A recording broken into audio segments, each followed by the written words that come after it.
Bien, hermanos, buenas tardes a todos. Estoy aquí,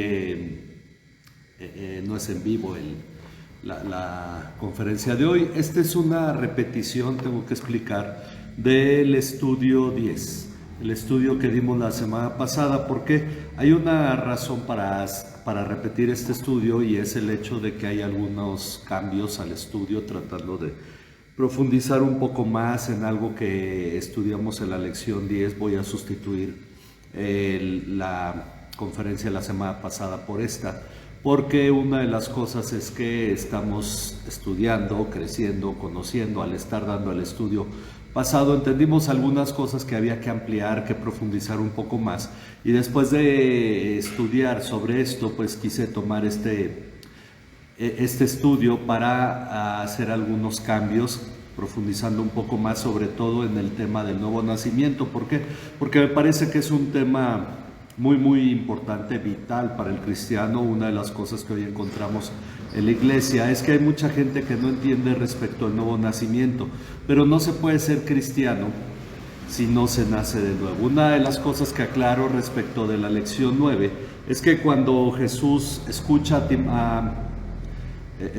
a Nicodemo, que le dice: maestro, sabemos que has venido de parte de Dios como maestro, porque nadie puede hacer las cosas que tú haces si no está Dios con él, es el hecho de que, debido a las señales que Jesús hacía, lo que se debía esperar de Nicodemo es que dijera: maestro, sabemos que tú eres el Mesías. O decirle: Señor, sabemos que tú eres el Mesías que fue prometido, porque estas señales que tú haces solo las puede hacer aquel que Dios ha enviado en respuesta. O incluso poder llegar a decir: porque tú eres Dios y solo las puede hacer Dios. Las señales de Jesús fueron distintas a las de los profetas. Ahora, lo que queremos es precisamente entender por qué Jesús responde con esta frase a esta primera frase de Nicodemo. No es que le cambie el tema, no es que dijimos, se va al punto de lo que él necesita. Jesús se da cuenta, conoce el corazón de Nicodemo y sabe que Nicodemo no está viendo el reino de Dios, es decir, no está viendo la obra de Dios. Por eso le dice que lo que necesita, lo que él como fariseo y los demás junto con él necesitan, es nacer de nuevo.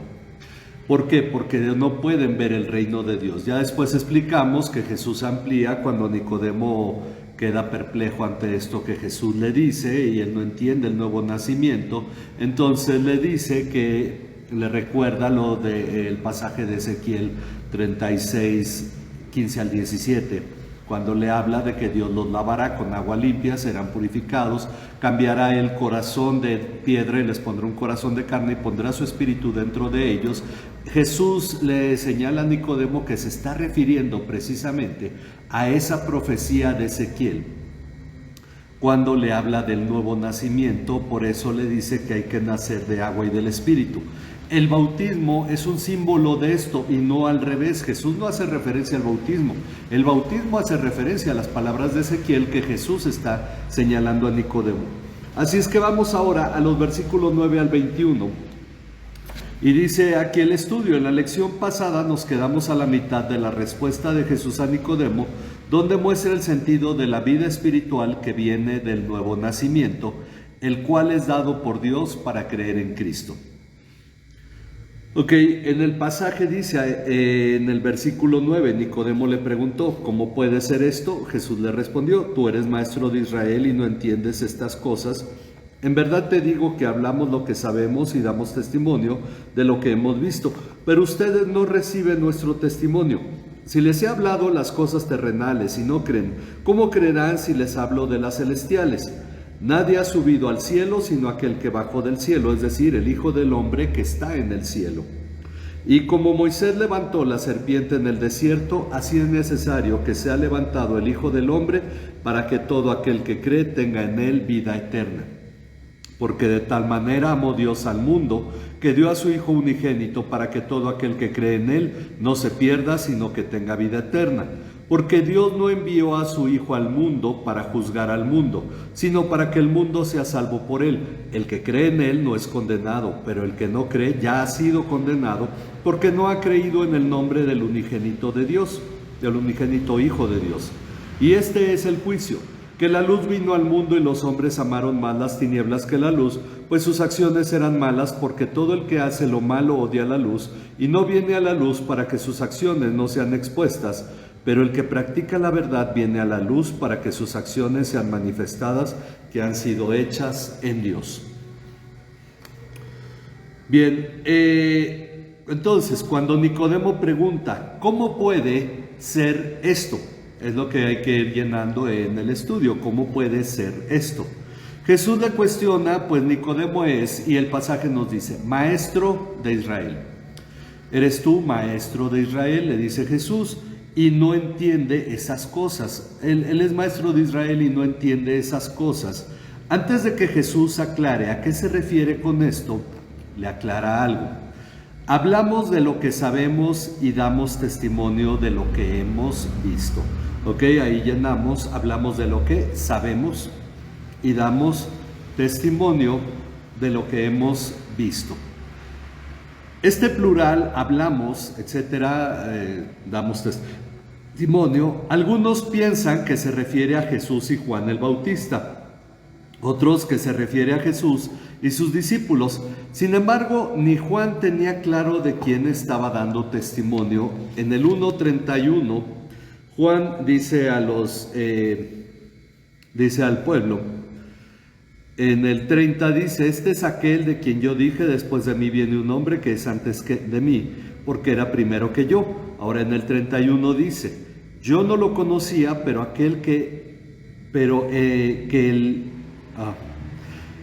yo no lo conocía, pero para que él fuera manifestado a Israel, por esto yo vine bautizando en agua. Juan admite, yo no lo conocía. Su testimonio es breve, no tiene más de un año, posiblemente 2 o 3 años. Pero cuando Jesús habla, vamos a entender por qué está señalando, no recibe nuestro testimonio. Ok, él no sabía realmente de quién daba testimonio al inicio. Los discípulos aún no conocían bien a Jesús. Es decir, ellos no estaban dando testimonio de Jesús a las personas como para decir, y no reciben nuestro testimonio. Lo correcto es interpretar esto con la Biblia misma. ¿A quién se refiere con que hablamos lo que sabemos y damos testimonio de lo que hemos visto? No es ni a Juan el Bautista, no es tampoco a los discípulos. En Juan 5:36, Jesús señala a quién se refiere. Juan 5:36 al 38 dice, pero el testimonio que yo tengo es mayor que el de Juan. Sí, dice, Juan dio testimonio de mí, pero Jesús no hace referencia a este testimonio, no al menos en el capítulo 3. El testimonio que yo tengo es mayor que el de Juan, porque las obras que el Padre me ha dado para llevar a cabo, las mismas obras que yo hago dan testimonio de mí, de que el Padre me ha enviado. El Padre que me envió, Él ha dado testimonio de mí, pero ustedes no han oído jamás su voz ni han visto su apariencia. Ahora, tome nota de esto para el siguiente punto. Y su palabra no la tienen morando en ustedes porque no creen en aquel que Él envió. ¿Cuál era el problema de los fariseos? La palabra de Dios no estaba ahí. La conocían. Ok, ahorita vamos a ver a qué testimonio se refiere, porque esa es otra parte que hay que aclarar. Posteriormente, en el capítulo 8, versículo 18, Jesús repite sobre este testimonio. Dice, yo soy el que doy testimonio de mí mismo y el Padre que me envió da testimonio de mí. Cuando dice, no recibe nuestro testimonio porque hablamos lo que sabemos y lo que hemos visto, esto testificamos, y no recibe nuestro testimonio, se refiere al testimonio del Padre y al testimonio de Él como de Él mismo. Entonces, dice, como acabamos de leer en el 5:38, que les dije, tomen nota de este punto, le dice, y su palabra no la tienen morando en ustedes, dice en el 5:38, porque no creen en aquel que Él envió. Su palabra no la tienen morando en ustedes porque no creen en aquel que Él envió. Por eso Jesús le dice a Nicodemo, pero ustedes no reciben nuestro testimonio.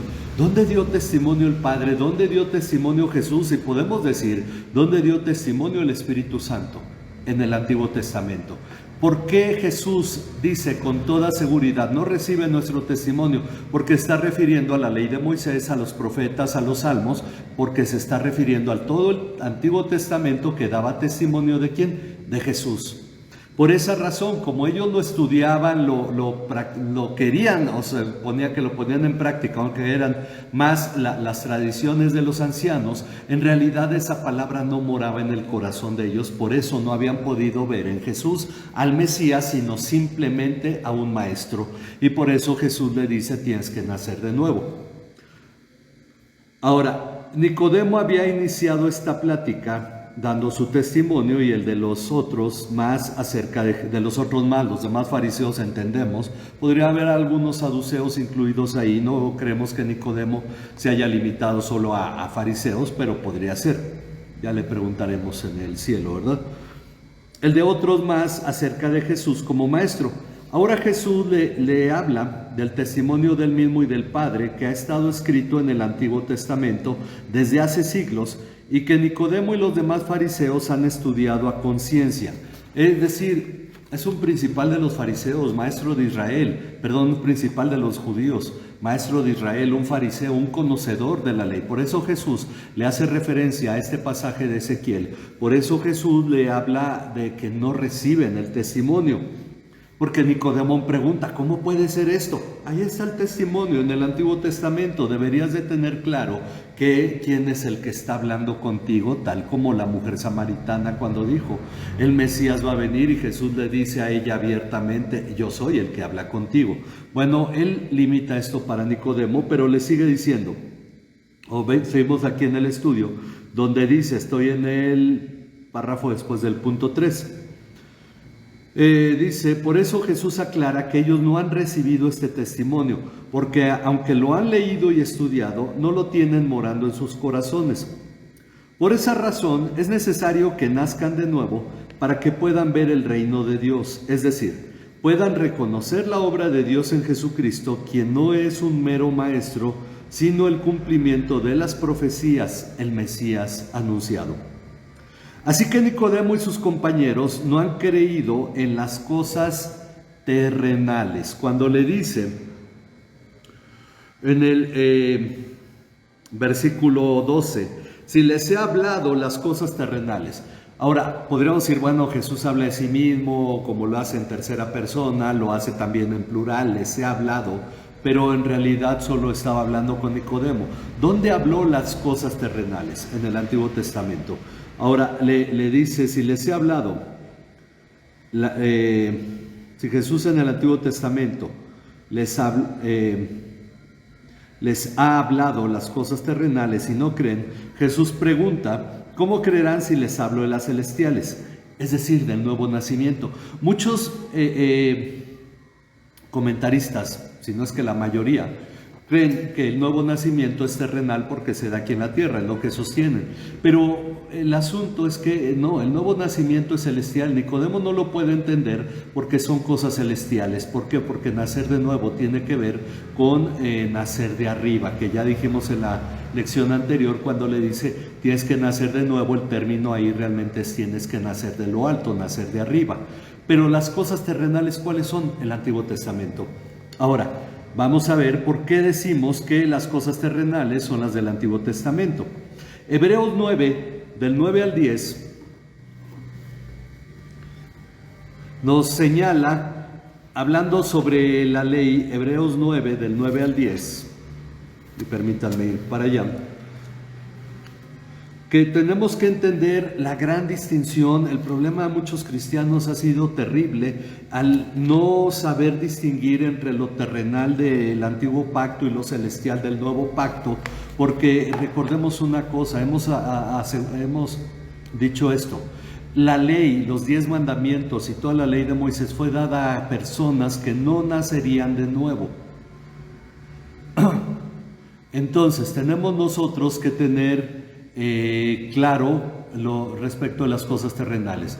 Como estoy grabando ahorita, una de las cosas es que tengo que detener un momento para rehacer la grabación. Voy a detener un momento.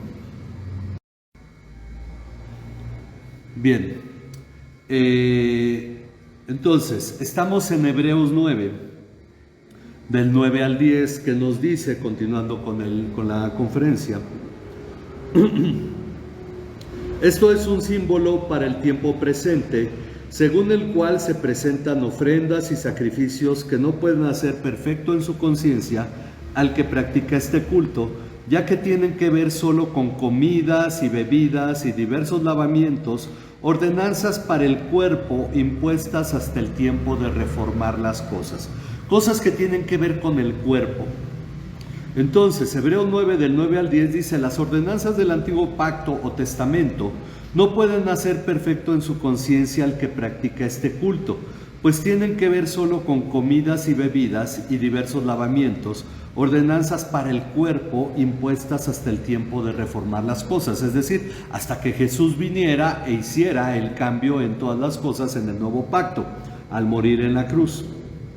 Después en Colosenses, señalando precisamente respecto de lo mismo, y esta es una parte que sería muy valioso, que muchos cristianos que aún buscan guardar aspectos de alimento, reposo y pudieran comprender esto.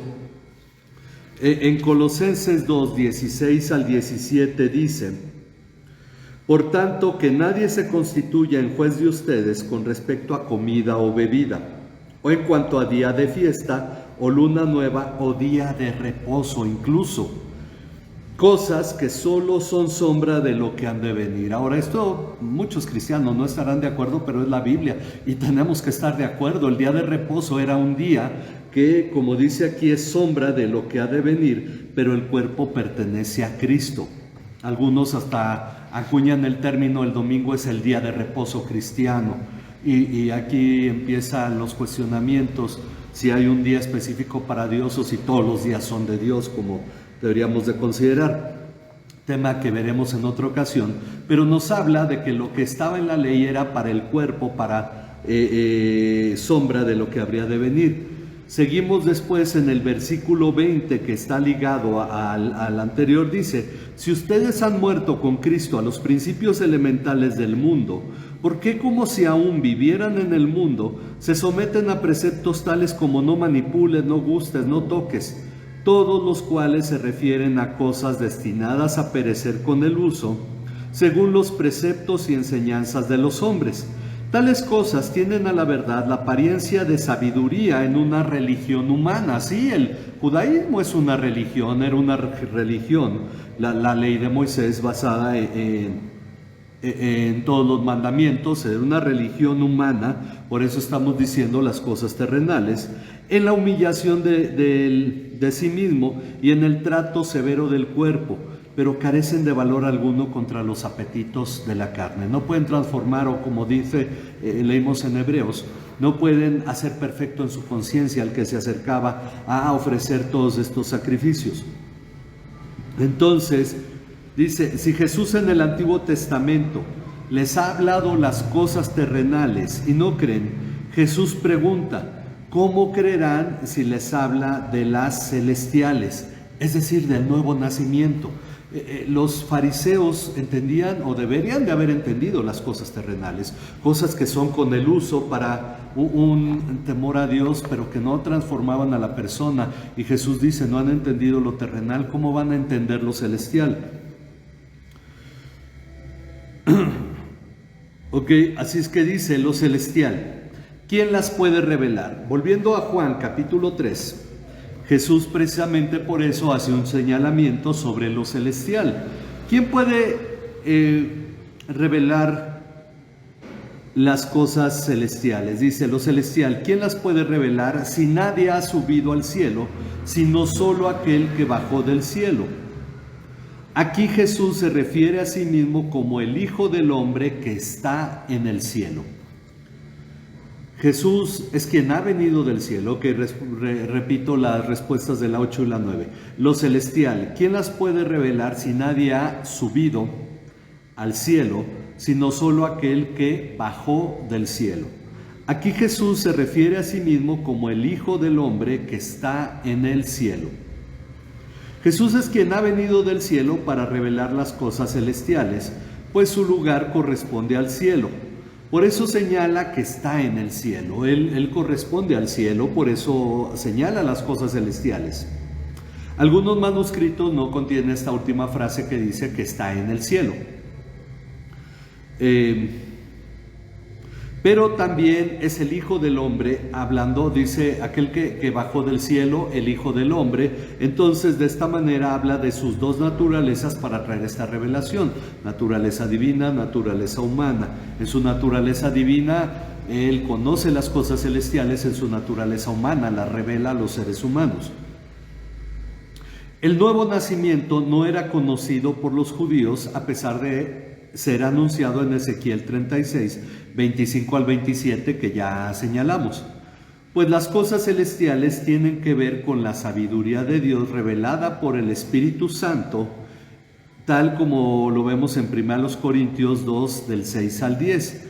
1 Corintios 2, cuando habla sobre la sabiduría de Dios, 1 Corintios 2, 6 al 10 dice: sin embargo, hablamos sabiduría entre los que han alcanzado madurez, pero una sabiduría no de este siglo, no la terrenal, ni de los gobernantes de este siglo que van desapareciendo, sino que hablamos sabiduría de Dios en misterio, la sabiduría oculta que desde antes de los siglos Dios predestinó para nuestra gloria.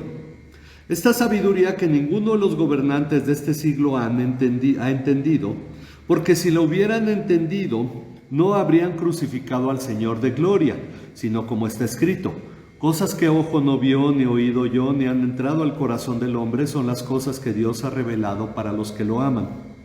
Pero Dios nos las reveló por medio del Espíritu, porque el Espíritu todo lo escudriña, aún las profundidades de Dios.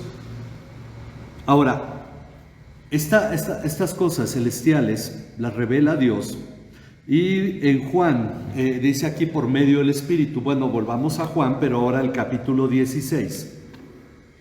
En Juan, déjenme ubicar dónde estoy. Juan capítulo 16, versículo 12.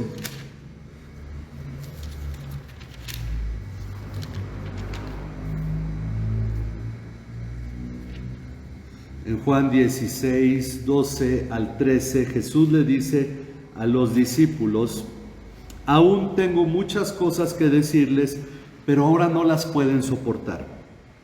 Es decir, no las van a entender, no van a captar esto. Pero ¿cuándo lo podrán hacer? Dice: pero cuando el Espíritu de verdad venga, los guiará a toda la verdad, porque no hablará por su propia cuenta, sino que hablará todo lo que oiga y les hará saber lo que habrá de venir. Entonces Jesús dijo a los discípulos que aún no habían recibido el Espíritu Santo: aún tengo muchas cosas que decirles, pero ahora no las pueden soportar. Hay mucho que hablar todavía, pero por esa razón, después de los evangelios vienen varias cartas donde el Espíritu nos aclara, nos explica esto. Pero cuando Él, el Espíritu de verdad, venga, los guiará a toda la verdad. Para quienes van llenando ahí en las hojas del estudio. Para aclarar el tema de la salvación, Jesús vuelve a utilizar una imagen del Antiguo Testamento. Números 21, del 4 al 9. Él está tratando con Nicodemo, y tratar con Nicodemo para Jesús es hablar de lo que a él le agrada, la palabra que fue dada en el Antiguo Testamento. Así es que le recuerda una imagen en Números 21, 4 al 9, cuando dice: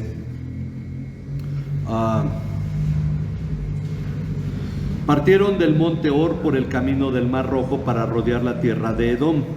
Y el pueblo se impacientó por causa del viaje, y el pueblo habló contra Dios y Moisés: ¿por qué nos han sacado de Egipto para morir en el desierto? Pues no hay comida ni agua, y detestamos este alimento tan miserable. Están hablando del maná. Y el Señor envió serpientes abrasadoras entre el pueblo, y mordieron al pueblo, y mucha gente de Israel murió. Entonces el pueblo vino a Moisés y dijo: hemos pecado porque hemos hablado contra el Señor y contra ti. Intercede con el Señor para que quite las serpientes de entre nosotros. Y Moisés intercedió por el pueblo. El Señor dijo a Moisés: hazte una serpiente abrasadora y ponla sobre un asta. Y acontecerá que cuando todo el que sea mordido la mire, vivirá. Y Moisés hizo una serpiente de bronce y la puso sobre el asta, y sucedía que cuando una serpiente mordía a alguien y éste miraba a la serpiente de bronce, vivía. Ok, un cuadro interesante para su momento. Ya después Jesús nos aclara por qué razón Dios concedió esto. Dice: cuando Moisés levantó la serpiente en el desierto. Esto es para ir llenando en la hoja. Así como la serpiente fue levantada para el que la mirara fuera salvo, así el Hijo del Hombre, Jesús, es necesario que sea levantado. Se refiere a la cruz, para que todo aquel que cree tenga en él vida eterna. Para que todo aquel que cree tenga en él vida eterna. Ahora, acerca de mirar a la serpiente y mirar a Jesús, vamos a ver Juan 19:37. Vamos ahora a Juan 19:37.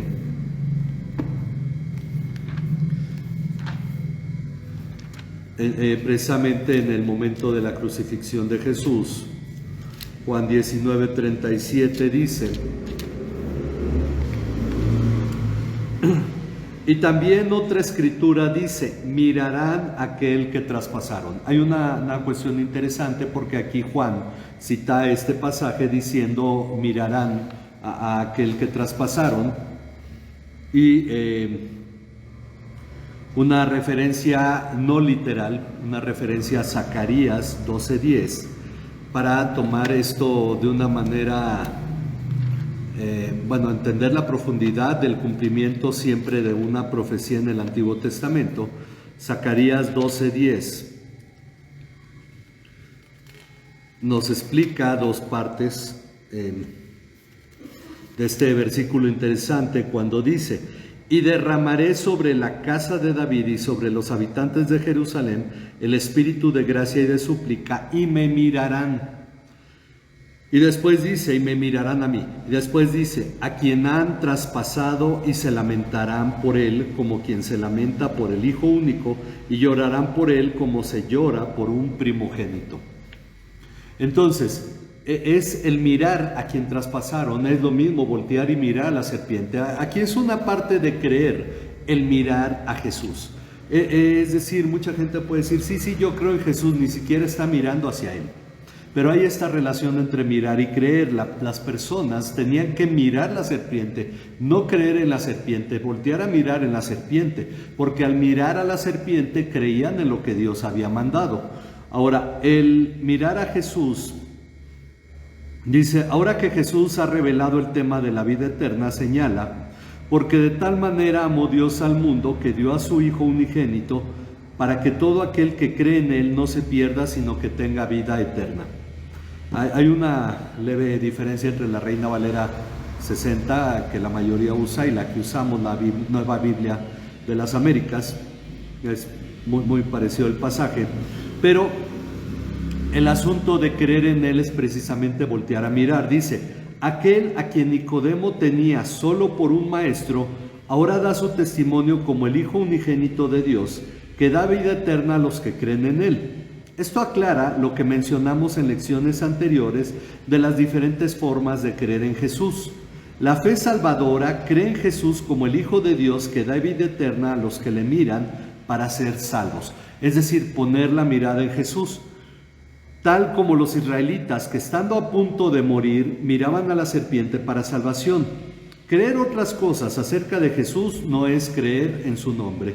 Es decir, a los que creen en su nombre, a los que le reciben, dice al principio, vimos anteriormente en Juan 1:12. Respecto de la serpiente, es apropiado señalar aquí que ella no era la salvadora, sino que simbolizaba al Salvador que vendría después. Dios era quien sanaba a los israelitas, pero el pueblo de Israel la llamó Nehustán y la volvió objeto de idolatría, por lo que fue destruida por el rey Ezequías. Esto de acuerdo a Segundo de Reyes 18:4. Segundo de Reyes 18:4.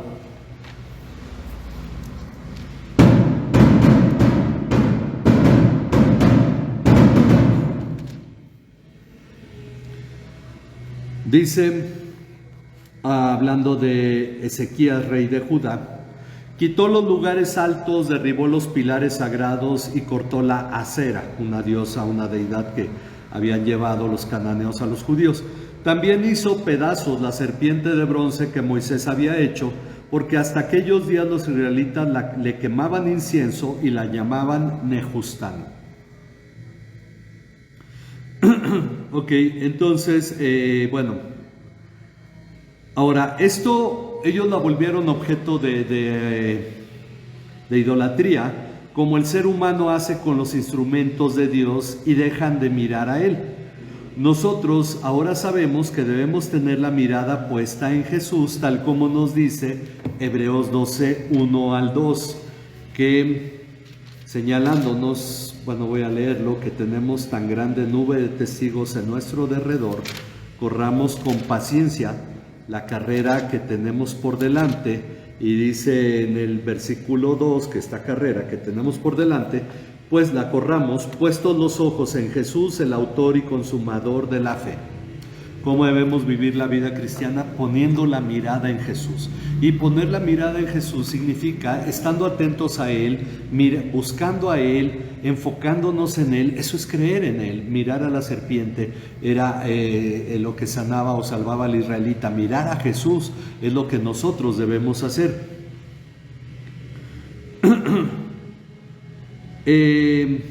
A este Jesús, aquel a quien la serpiente representaba. Ahora Jesús explica la frase anterior, la frase que vimos en el versículo 16. Debido a que Dios amó al mundo, envió a su Hijo unigénito. Pero Dios no lo envió al mundo para juzgar al mundo. Él no envió a su Hijo para juzgar al mundo, sino para que el mundo sea salvo por Él. En su ministerio terrenal, Jesús no juzgó. Algunas versiones dicen no condenó, no lo envió para condenar al mundo. Puede ser traducido tanto juzgar como condenar. En Mateo 20, 28,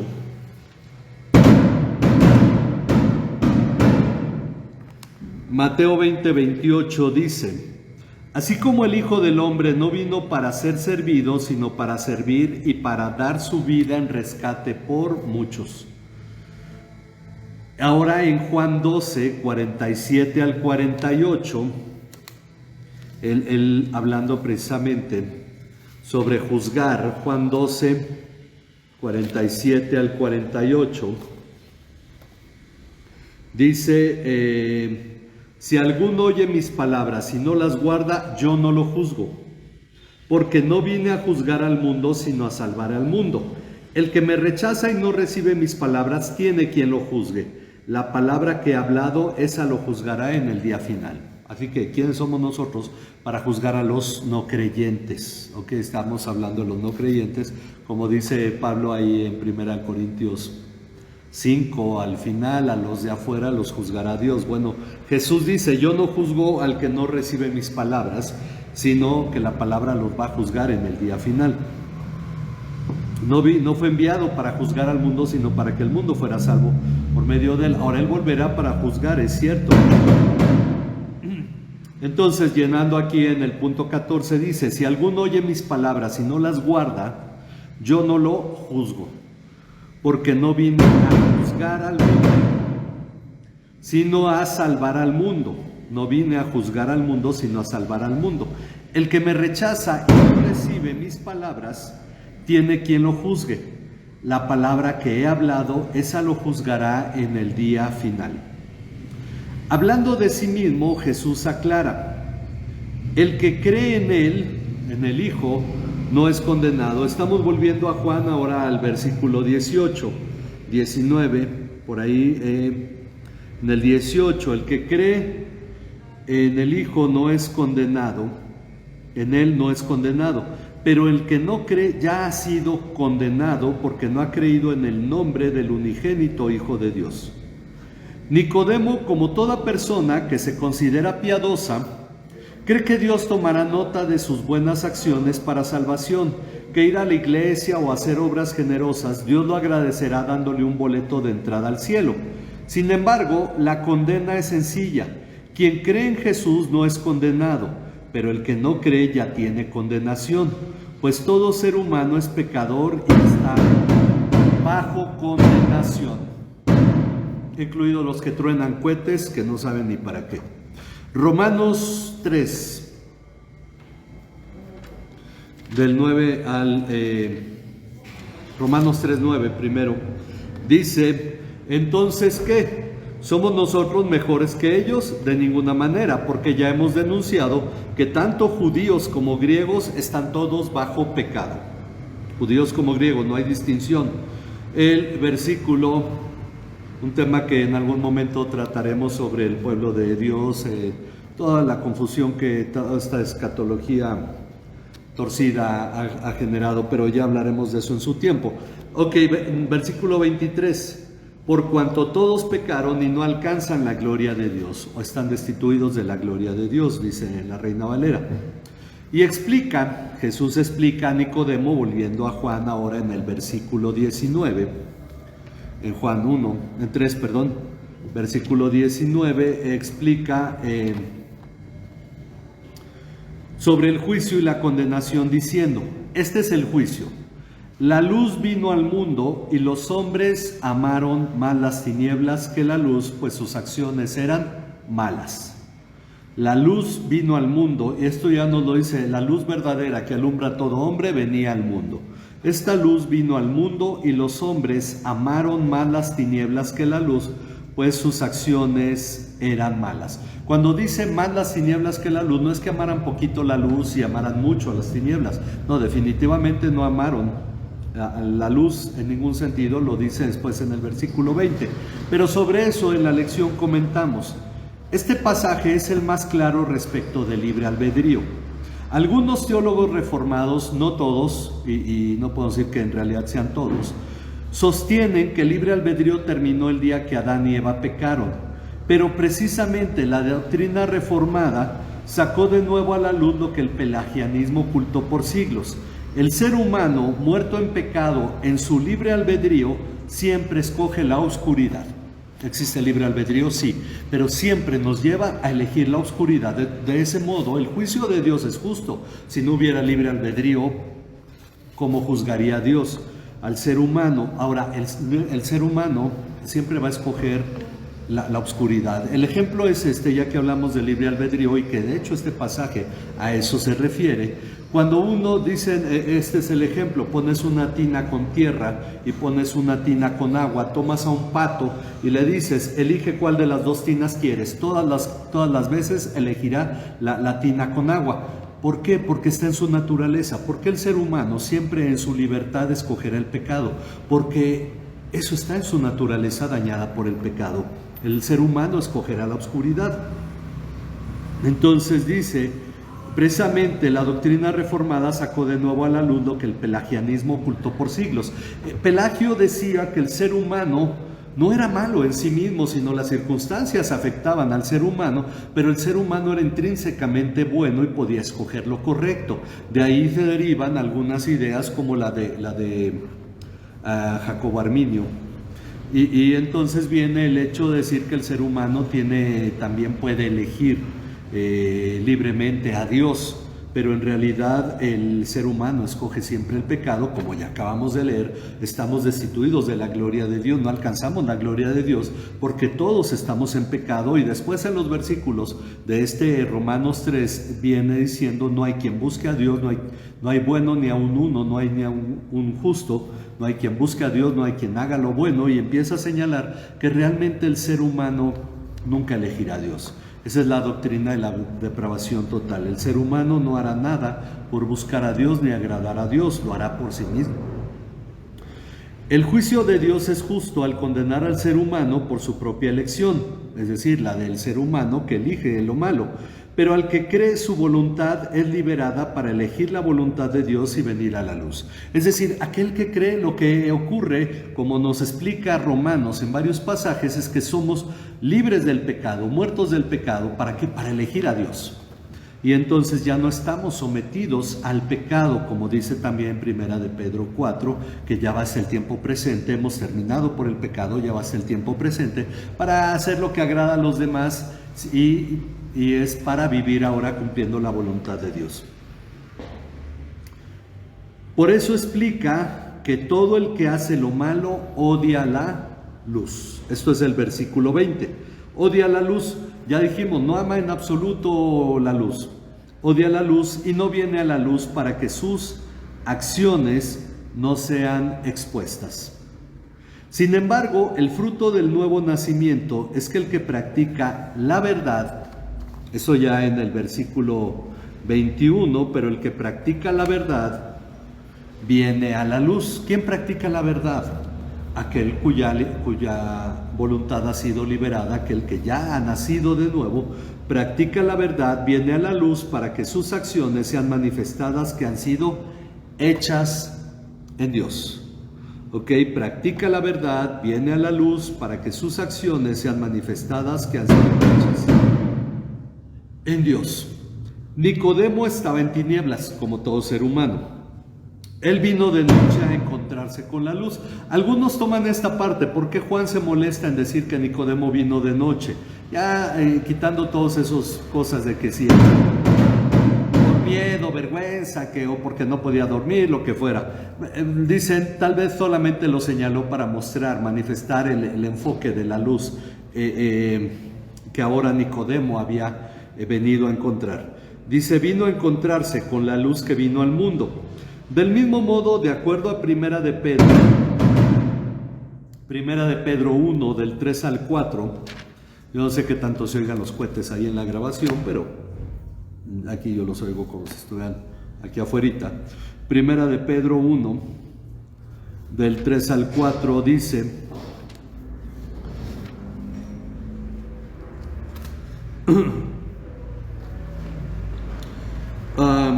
pues su divino poder nos ha concedido todo cuanto concierne a la vida y a la piedad. Perdón, estoy en el 2. Primera de Pedro 1, 3 al 4. Ok. Según el previo conocimiento, Pedro, apóstol de Jesucristo, ya me perdí aquí, 3 al 4. Bendito sea el Dios y Padre de nuestro Señor Jesucristo, quien según su gran misericordia nos ha hecho nacer de nuevo a una esperanza viva mediante la resurrección de Jesucristo de entre los muertos, para obtener una herencia incorruptible, inmaculada y que no se marchita, reservada en los cielos para ustedes. ¿Qué es lo que hizo Dios? Nos hizo nacer de nuevo. No pudimos elegirlo nosotros, no estuvo en nuestra capacidad, no procuramos nacer de nuevo, sino Dios nos ha hecho nacer de nuevo a una esperanza viva mediante la resurrección de Jesucristo de entre los muertos. Entonces, nosotros también, por tanto, debemos dar gracias a Dios. Así es que vamos a terminar este estudio, si me permiten orar. Terminamos el estudio de hoy. Padre, te doy gracias por cada uno de los que ven esta transmisión. Te doy gracias, Señor, por el cuidado que tienes de nosotros, por la obra que tú realizas, Señor, para que se cumpla tu voluntad en nosotros.